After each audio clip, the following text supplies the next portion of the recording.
So now if we start to like kind of fancy this thing up, there's the whole idea of harmonizing the scale is what it's called.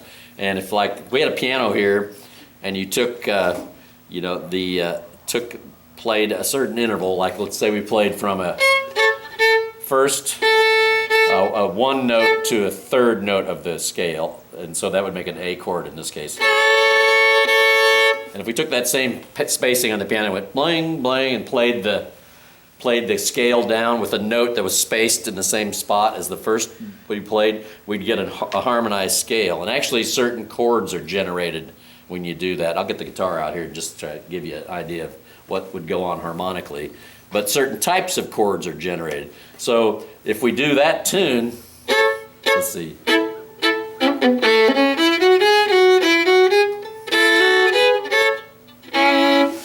So here, we're going to play this chord here.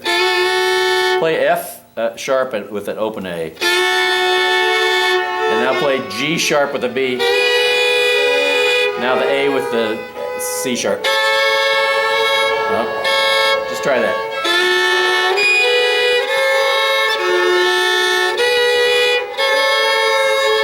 And don't worry about being out of tune. I've taken 2 fiddle lessons in my life, and they've all been in the last like 3 years. I went and took a lesson from Buddy Spiker because he plays all these double stops. He's a great Nashville session fiddler. He's like in his 70s now. And I just wanted him to show me double stop stuff because he plays all this great stuff up the neck. And so I arranged to take a 2-hour lesson. The idea was I was going to go to his house. We'd have an hour. I took him out to lunch, come back and do another hour. Well, the guy completely buried me in like 15 minutes to where I couldn't do anything that he was doing. And so we sat around and he talked a lot. And we went and got lunch. We came back. He talked a lot more. I got it all recorded. It's fun to listen to, but like what he showed me in 15 minutes, I still can't do. But his comment was, because I kept playing everything out of tune, you know, all these double stops, and he says, if you're worried about playing out of tune, you picked the wrong instrument. Go pick something with frets. Yeah. He says, I play out of tune all the time. I couldn't hear it, but maybe to his ear. So what's going on there is if we take this scale, like just the first notes down, and we go, just do that little bit. Now we'll cheat on the last one, so we don't have to shift. But so we'll go. So we're playing A, G sharp, F sharp, E, and then we're gonna go C sharp, B, A. So it's gonna.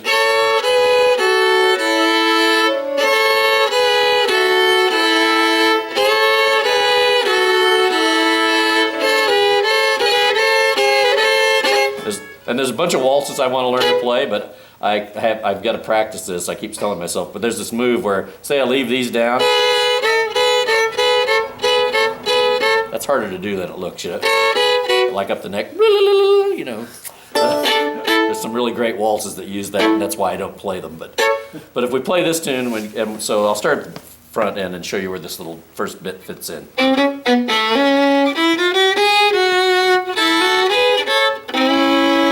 So we get this whole chord thing.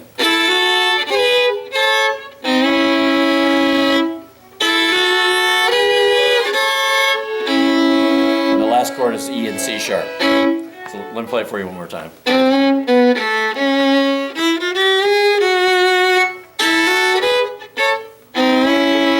Okay, try that. Good.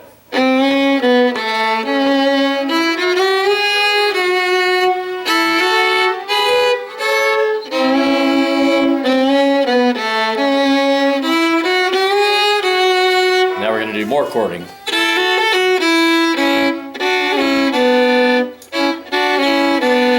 So that's the same. It's the same finger pattern as we had. We're going. So we're going D with an F sharp. Then we end up on a B with an open D. So that's an E chord essentially. E7 because E7 is E, G sharp, B, and D, so that's B and D of the E7 chord. Okay, let me just play you what we got so far. So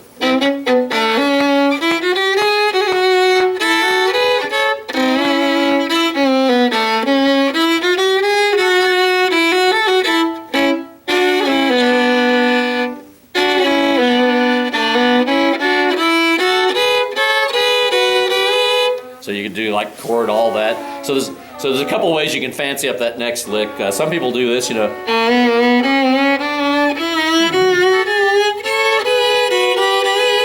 That's just like playing with the I call it Mack truck vibrato because you can drive a truck through it. It's so wide. You.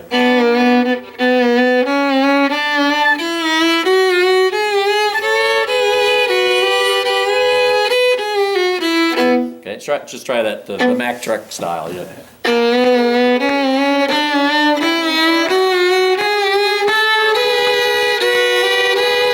The last bit is this.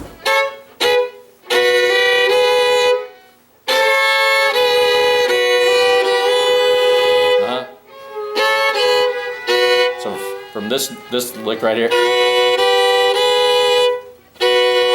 So it's a B and an F sharp, then a G with a B, then scoot it forward. Red Bull, oh that'll do it. Red Bull and a chocolate bar. Okay, so we got this. So we'll start back with the Mack truck here on the B.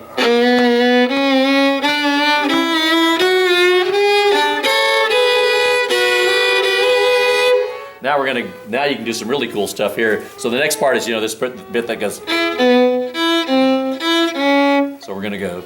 Let's see.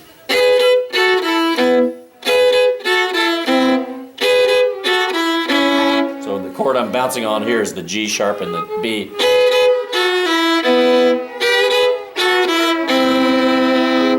So every time I play, so these notes here, I just keep doubling up with the E. So it's. Just play that little bit here first. Play the E and the B together. Now the C.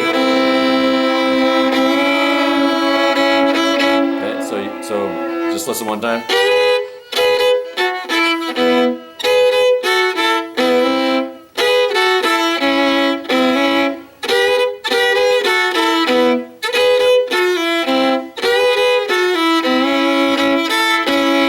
Okay, here we go.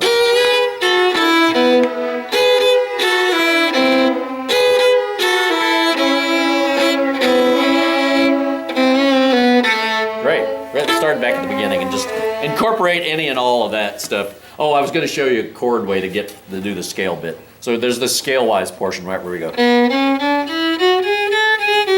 So you could go.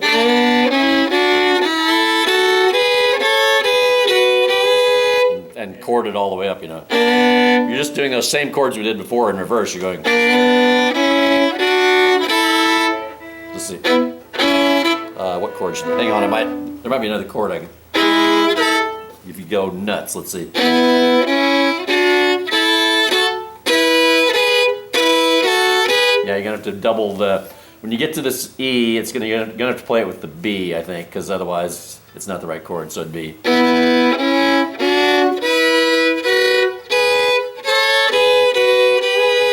Try that a little bit. So it's the first chord is this. B with the open D, C sharp, then the D chord. Now bar the B and E. Sorry. Okay, let me try it one more time.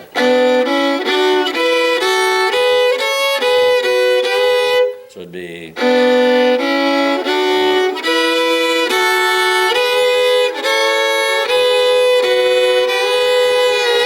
So from here, it's from this chord, it's.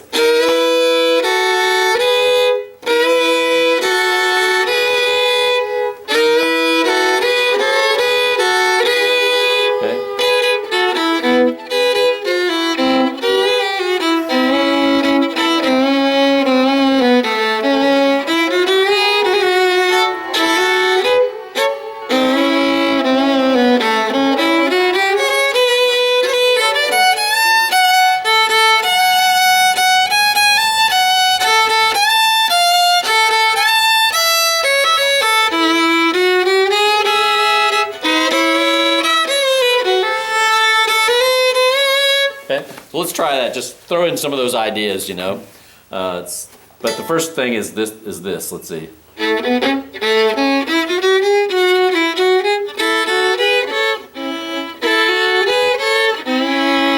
Let's try that right there from the beginning here.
Okay, so now, remember this part goes.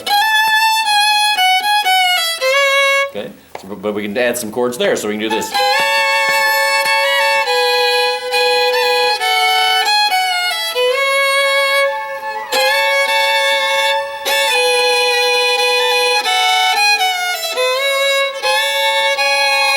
There's a couple things we can do there. We could do this.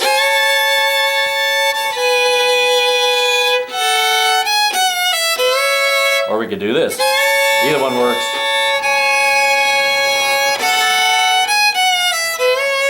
You wouldn't want two people doing a different one at the same time, but so you can either use the B, the C sharp,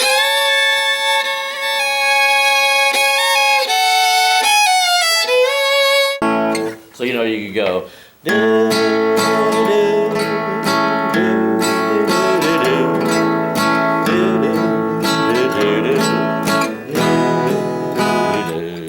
So it's just 1 and 5, or you can do this.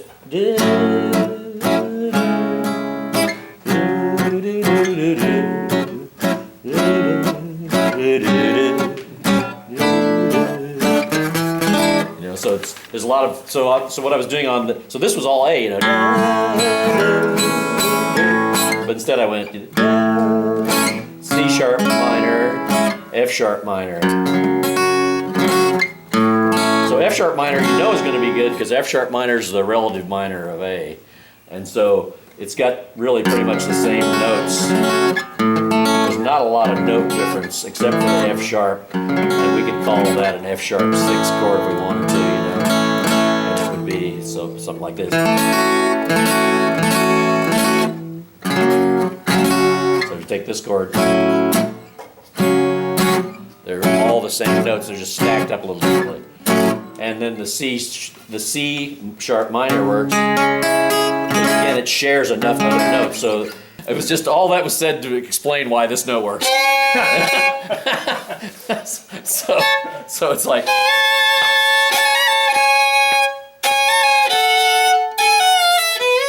So let's just try it like that. So we're going to bar the C sharp and the G sharp.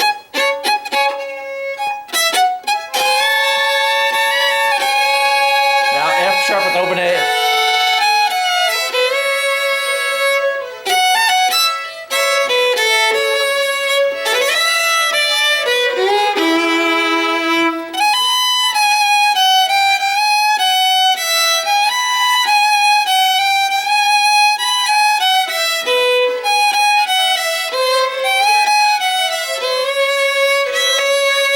So something interesting you can do there, you can do something like this.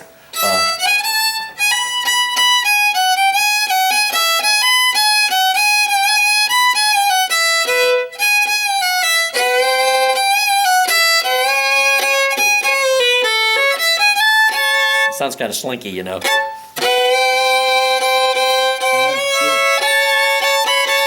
So it'd be like this.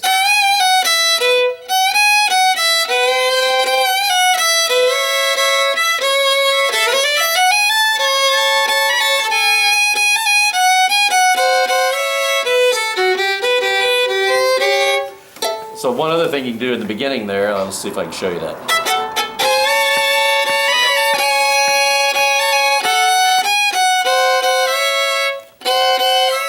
So now you got notes moving in two directions. Yeah.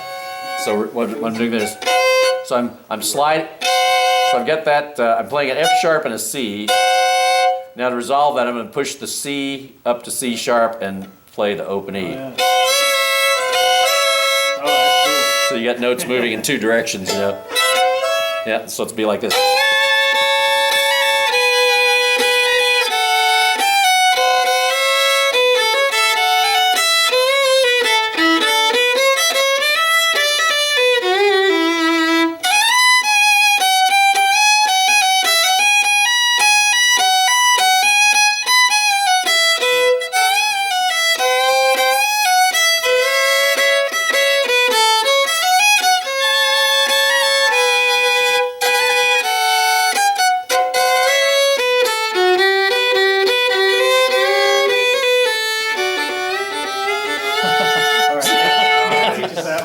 You want that part there? Yeah, that's cool. So if you come out of that, let's see.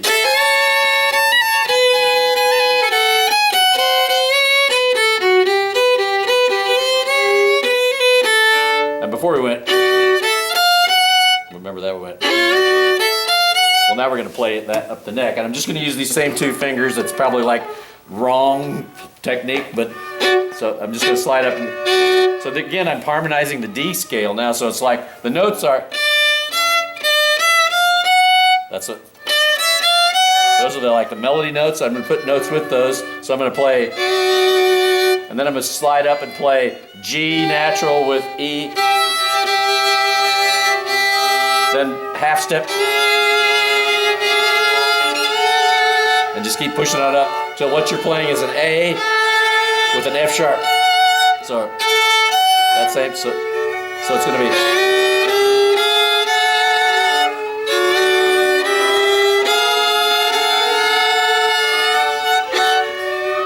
And here's where you can't worry about being out of tune. And now the spacing is different. The spacing with the on the D chord is this, but the spacing on that other chord is a half. There's a whole step between. So it's. That's it. You gotta keep them spread. You gotta keep them spread. When you get to the top, you're playing E, F sharp rather, and this A should match the open A. There it is. So look at the spread of my fingers. There's a whole step there. So this is only a half step difference in spacing.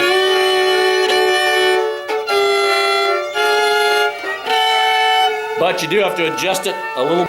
Like on any stringed instrument, as you go up, the notes get closer together, so you have to mush it a little bit. Yeah. But to execute it, it can be something like this.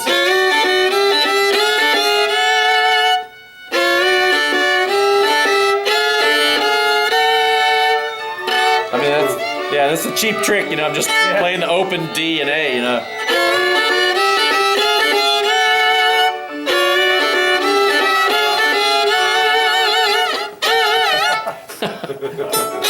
So let me just play that whole little passage there.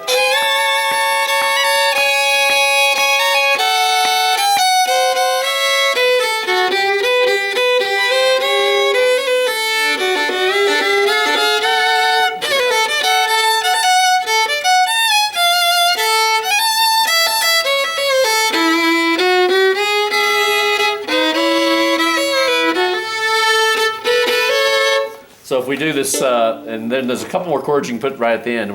Right now we're doing this. You could do this.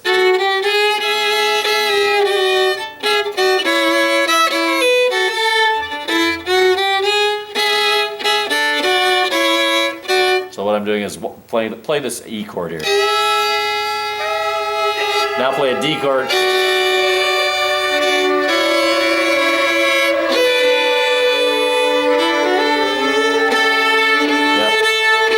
Good. Now everybody seems to be doing this, aware, but I'll just say it because I like to repeat myself. About playing unisons, you know, anytime you play an open string, it's good to double it up if you can because it just sounds fatter, sounds better, you know. So, but I pretty much see everybody doing that anyway. So. Well, let's just play through it once and like we can at will incorporate whatever you want. I'll try to play like the most garbaged up version with whatever you're doing, and then we'll go on to something else. Okay, here we go. Oh, and then slides. Let's see. So a lot of times you hear me doing this. So that's coming below. That's starting below, going to it, and coming back down.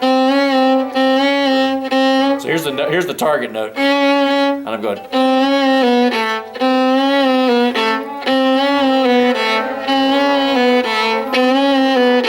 And so let's try that now. Here's chord time.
And I used to have this ending. I don't know if I can even do it now. See.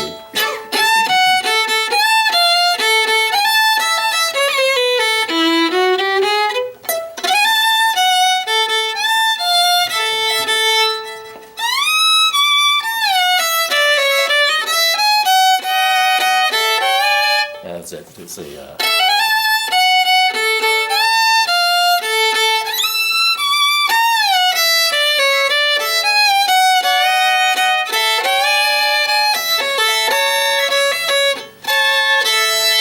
See, something like that. I'll have to try to remember how it goes. Let's see. That.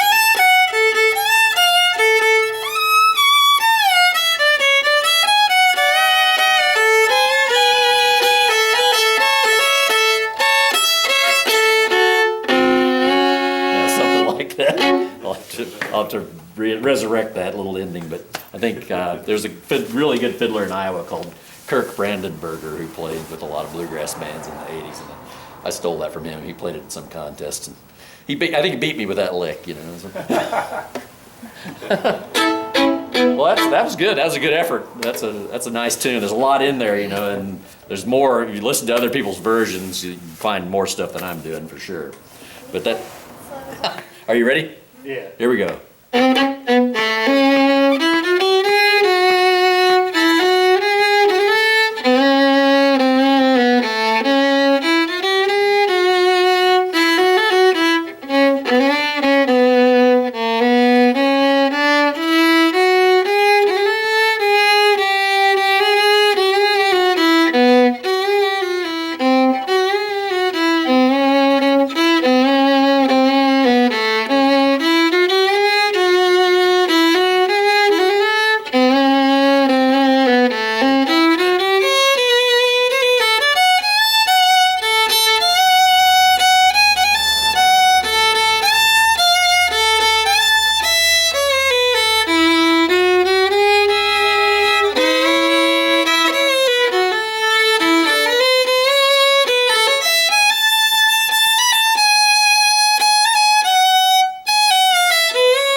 That's how that little thing goes at the end.